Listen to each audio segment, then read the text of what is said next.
तरी मी हिचा बळी घेणार आहे.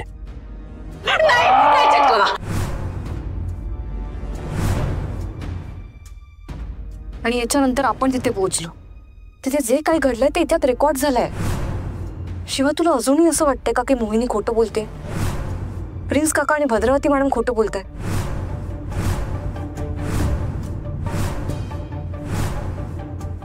शिवा, मला तुझ्या मनातली भीती कळते. अरे पण आपण माणूस आहोत, राक्षस नाही आहोत. माणूस म्हणून आपण चौकस बाजूने विचार करायलाच हवा.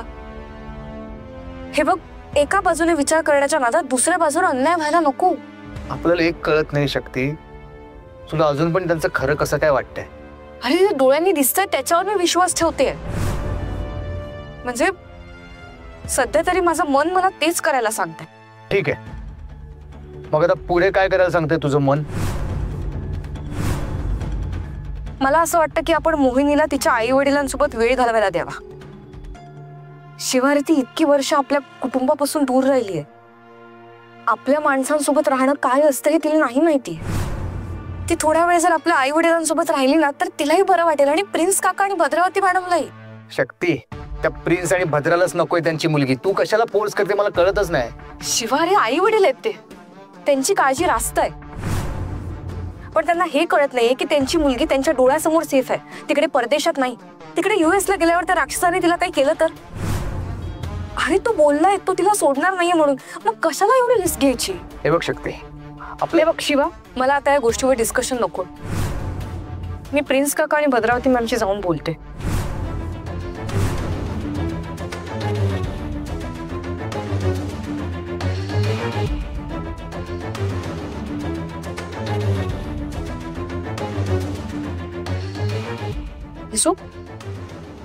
बस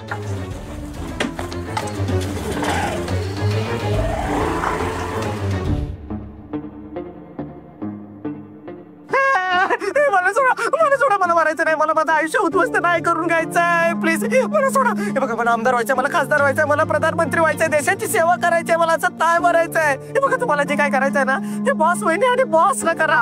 मला नको, मला त्यांच्या पापात सहभागी नाही करून घ्यायचंय. थोडं मला थोडं. अरे वहिनी बॉस, तुम्ही काय म्हणालास? आमच्या बापांची शिक्षा आम्हाला देणार आहेस? तुला जगायचंय की आत्ताच्या आत्ता मरायचंय? नाही नाही नाही, मला वाटलं काय शिवा आणि शक्ती आली की काय म्हणून बोलत होतो. पण वहिनी बॉस खरंच सांगतो, मला सोडा. मी गावात जाईन आणि शून्यातून पुन्हा सुरुवात करेन. मी आहे ना राजकारणात इतिहास घडवेन, इतिहास. गप्प बस आता, गप्प बस जरा. फालतूची बडबड. आता नीट ऐक जरा काय सांगते ते.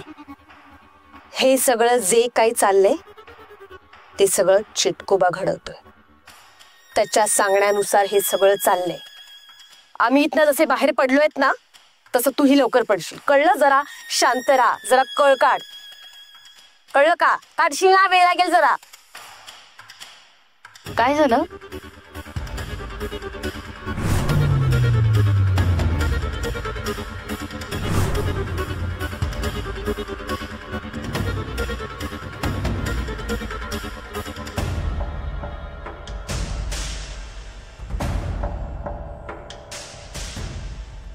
कोरोना?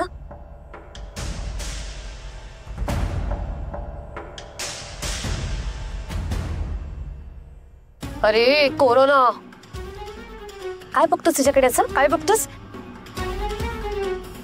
तोंडात लाळ. शिक, काय चाललंय? वहिनी बॉस, मला ना आता बाथटब मध्ये अभ्यंग स्नानाची नितांत गरज आहे. अभ्यंग स्नान कशाला आता? माझ्या समोर कमनीय बांध्याची शुभ्र वर्णीय हंसिनी जणू, मृगनयनी अप्सरा जणू स्वर्गातली एवढी सुंदर मुलगी उभी असताना वहिनी बॉस, मला टापटीप राहावं लागेल. मला अभ्यंग स्नानाची नितांत गरज आहे वहिनी बॉस. टापटीप राहतोय खरेडा कुठला. चल मोहिनी. ठीक आहे, आता तुम्ही लाथ मारून जाताय, पण या मोहिनीने मोहिनीने गुडघ्यावर बसून मला नाही प्रपोज केलं ना तर नाव कोरोना. कोरोना ठीक आहे बदलेन नंतर, पण नाही आता सध्या तरी कोरोना नाव नाही लावणार. मोहिनी शी अंघोळीची गरज आहे. शिवा घे घे अम्मा अम्मा बस अम्मा. अहो घे शिवा. किती वाढतंय अहो, संपणार नाही आपल्याला बस. अरे घे रे शिवा घे ना. अहो अम्मा अयो संपेल, घे तू खा. आता बस अजून वाढू नका सांगतो. हा शक्ती. अगं अम्मा नको, अगं मला एवढी भूक नाहीये. शक्ती शिवा 2 दिवस तुम्ही घराबाहेर होतात बघा.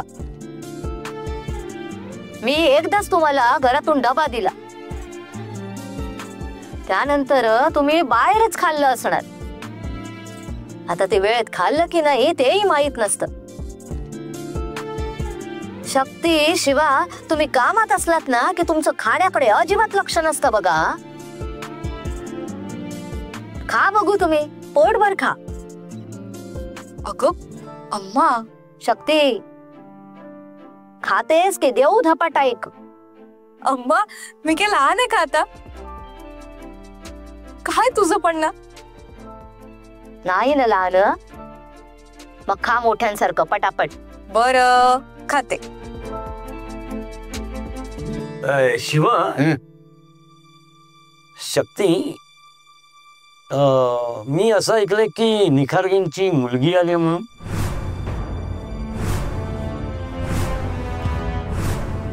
म्हणजे नानाने खबर तुमच्यापर्यंत पोहोचवली तर? हा नाही शिवा काय झालं, बोलता बोलता तो विषय निघाला रे. बर ते जाऊन दे, पण मला सांग निखारगींची मुलगी अशी अचानक कशी काय आली रे? अयो म्हणजे नाना म्हणत होते की त्यांनाही माहित नव्हतं की निखारगेंना कोणी मूल बाळ असतं म्हणून. आताच त्यांना माहिती पडलं. अम्मा अप्पा त्यांना एक मुलगी आहे. इतकी वर्ष ती अमेरिकेत होती,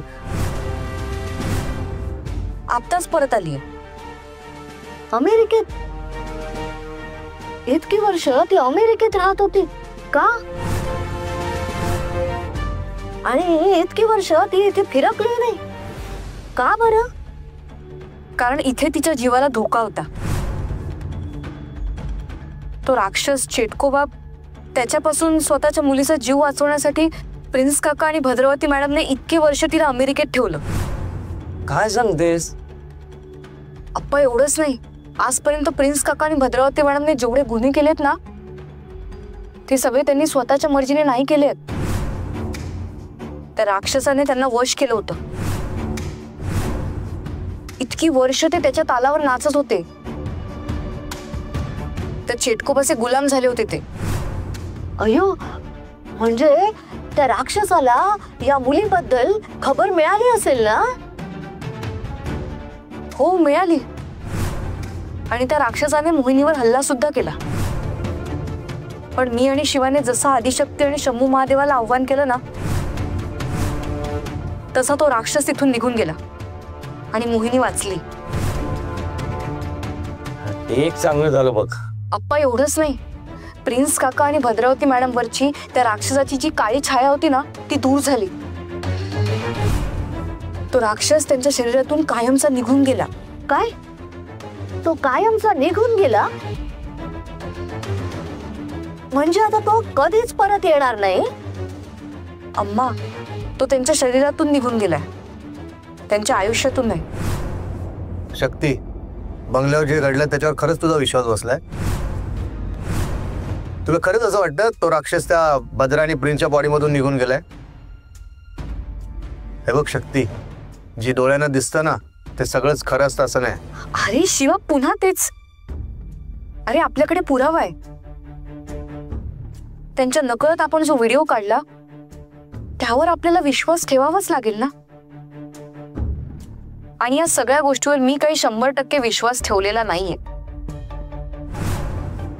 तू म्हणतोस तसं जर ते तिघही एकमेकांना मिळाले असतील ना आणि त्यांचं एकमेकांशी काहीही नातं नसेल तर ते आपल्याला त्यांना वेगळं ठेवून नाही करणार. त्यासाठी आपल्याला त्यांना एकत्र ठेवणं गरजेचं आहे आणि त्यांना वेळ देणंही तितकंच गरजेचं आहे.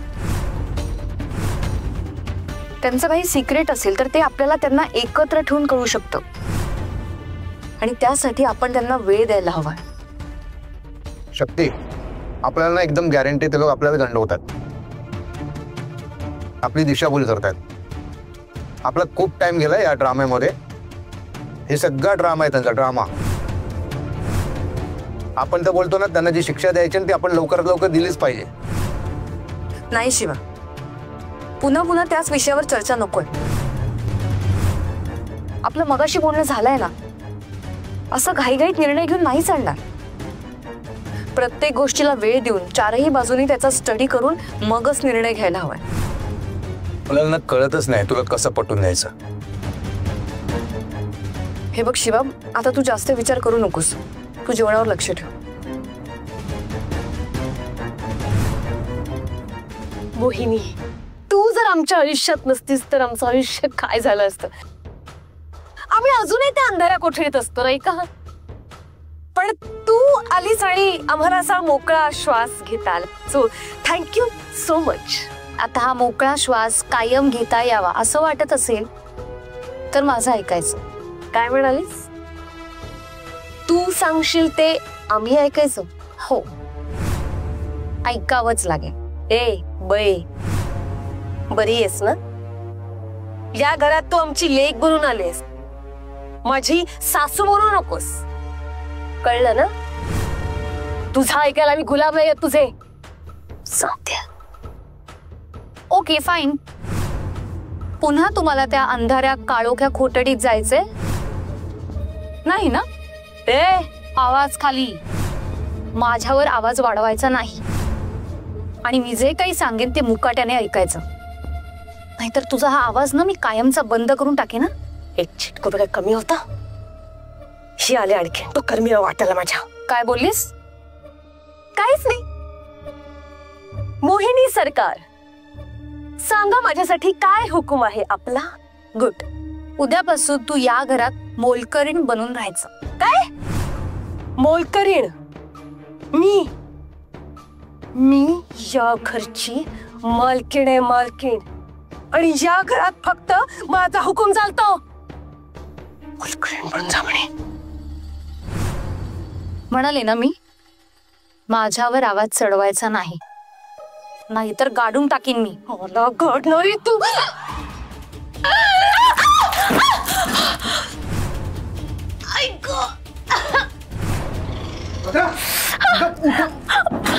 काय चाललंय? काय चाललंय? बरं झालं तुम्ही आलात. काय बघा ना, हिने मला मारण्याचा प्रयत्न केला. कळची आलेली ती होती, म्हणजे डोकं मी वाटते. तू मारलंस हिला?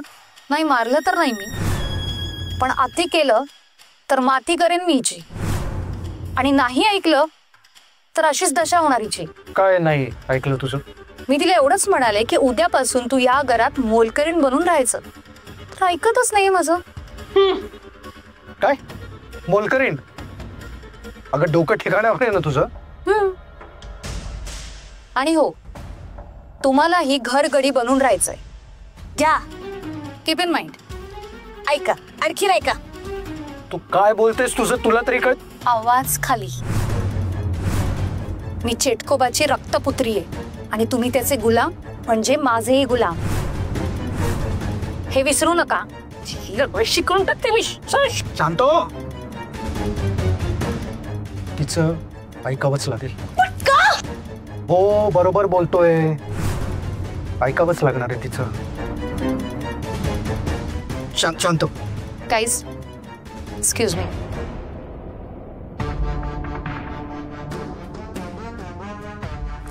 काय कायचं म्हणीचा? कारण तुझ्या परमपूज्य चेटकोबानी सांगितलंय म्हणून. म्हणून आपण आपल्याच घरात आता नोकर बनून राहायचं आहे का प्रिन्स? आलिया भोगासी असावे सादर. तिचा हुकूम आहे, पाळावाच लागणार. तिचा ऐकावंच लागणार आहे आपल्याला. हुकूम आणि काय? शांत हो जरा. तुम्ही मला एक ऍड्रेस शोधायला हेल्प कराल का? हो, प्रिन्स आणि भद्रावती निखारगेंच्या घरी.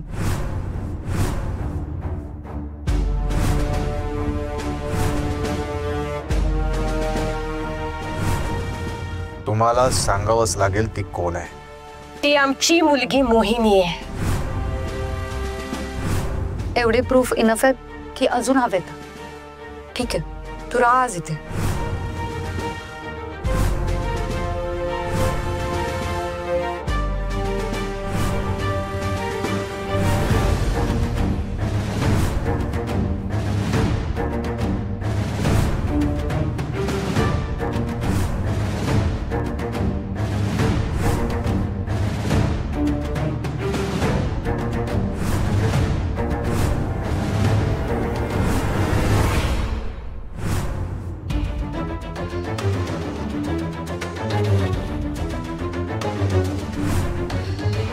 शिवारती इतकी वर्ष आपल्या कुटुंबापासून दूर राहिलीये. आपल्या माणसांसोबत राहणं काय असतं हे तिला नाही माहितीये. ती थोड्या वेळ जर आपल्या आई वडिलांसोबत राहिली ना तर तिलाही बरं वाटेल आणि प्रिन्स काका आणि भद्रावती मॅडमलाही. आपल्याला जे जाणवते ते शक्तीला का जाणवत नाही तेच कळत नाही. एवढे सहजासहजी त्या लोकांवर कसं काय विश्वास ठेवला काय, ते पण प्रिन्स आणि भद्रासारख्या लोकांवर.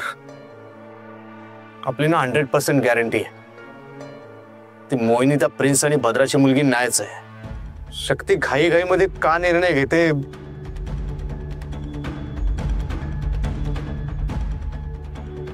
घाईघाईमध्ये शक्तीने कुठला चुकीचा निर्णय नको घ्यायला म्हणजे झालं.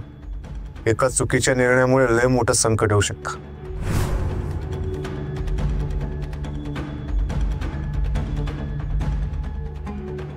शंभू महादेवा पाठीशी राहा, लक्ष ठेवा आमच्यावर.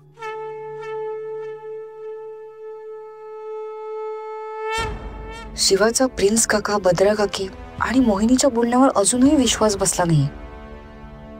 त्याला अजूनही त्यांच्यावर संशय येतोय. माझा निर्णय जरी त्याला पटला नसला तरी तो गप्प आहे. पण मी जे काही करते ते बरोबर करते ना. मी मोहिनीच्या बाबतीत चुकीचा निर्णय तर घेतला नाही ना. आता निर्णय घेतलाय खरा, पण शिवाला दुखावून चालणार नाही आणि मोहिनीवरही अन्याय व्हायला नकोय. शेवटी व्हिडिओ सारखा सबळ पुरावा हाताशी असतानाही माझं मन चलबिचल का होत आहे.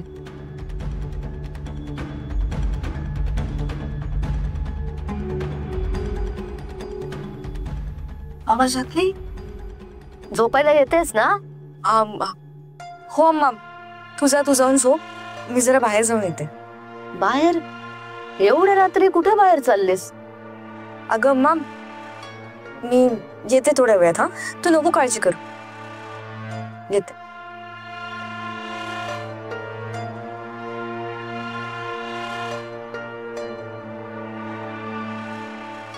अयो, मी पण काय वेड्यासारखा प्रश्न विचारते. शक्ती कुठे गेली असणार? एवढ्या रात्री शिवालाच भेटायला गेली असेल. मला वाटतं शक्ती आणि शिवाचं लवकरात लवकर लग्न लावून टाकायला पाहिजे. आई आदिशक्ती, माझ्या लेकीच्या लग्नाचा मुहूर्त लवकरात लवकर निघू दे ग बाई.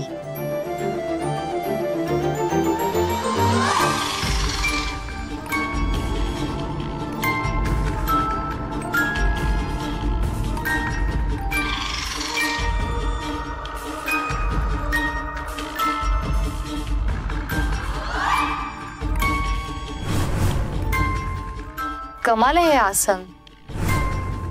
हे आधी प्रिन्सचं होतं, आता माझं झालंय.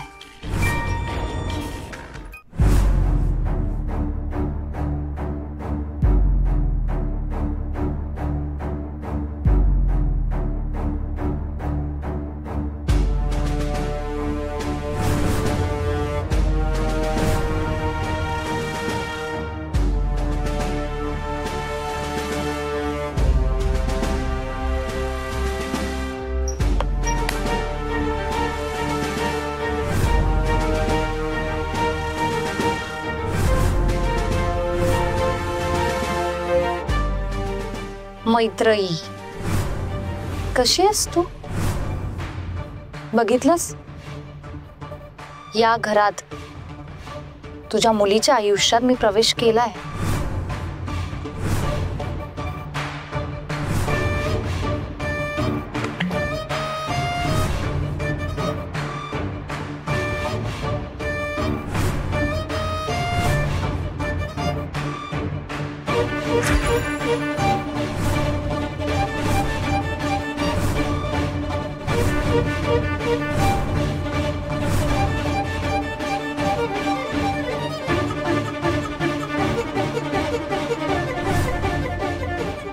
मोहिनी,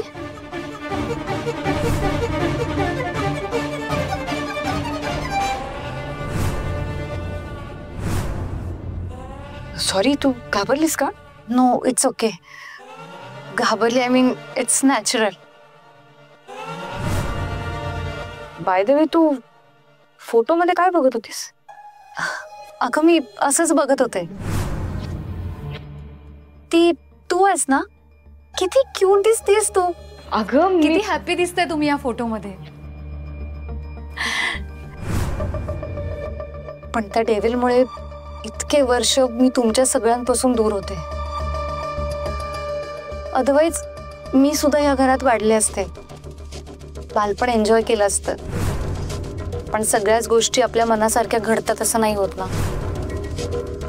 बट इट्स ओके. पण इथून पुढे आपण आपली लाईफ एकत्र जगू. चालेल ना तुला? हो. You are so cute. Shakti, तू किती समजूतदार आहेस. म्हणजे माझं दुःख पण तूच समजून घेतलंस. मनाने खूप प्युअर आहेस तू. ते मराठीत काय म्हणतात, नितळ, निर्मळ मनाची आहेस. इनफॅक्ट तुझ्यामुळेच मी माझ्या मॉम डॅडला भेटू शकले. अगं नाही, ते तर तुझ्या प्राक्तनात. सॉरी, ते तर तुझ्या डेस्टिनीमध्ये होतं असं समज. शक्ती, एक मिनिट इथे येशील प्लीज प्लीज. अगं शक्ती, प्लीज बस. शक्ती, मला खरंच कळत नाहीये माझ्या आयुष्यात हे काय घडतंय. कोण आहे तो राक्षस? का आलाय तो इथे? आणि तो माझ्या जीवावर का उठलाय? मला मॉम डॅड सुद्धा काहीच सांगत नाहीयेत. शक्ती, प्लीज तू तरी मला काहीतरी सांग. कोण आहे तो राक्षस? तो माझ्या जीवावर का उठलाय? मॉम डॅड सुद्धा मला इथे राहू देत नाहीयेत का? हे कनेक्शन मला काहीच कळत नाहीये. तो मला खरंच मारून टाकणार आहे का? ही मोहिनी, असं अजिबात बोलायचं नाही. अगं मी आहे ना. मी असताना तुला काहीही होणार नाही. कुठलीही दुष्ट शक्ती तुझ्या केसालाही हात लावू शकणार नाही.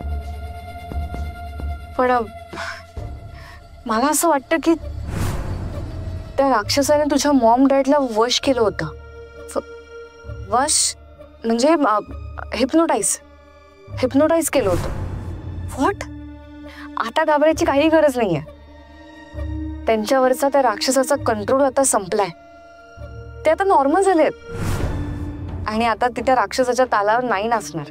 म्हणजे माझ्या मॉम डॅड सोबत मी इथे भारतात कायमची राहू शकते.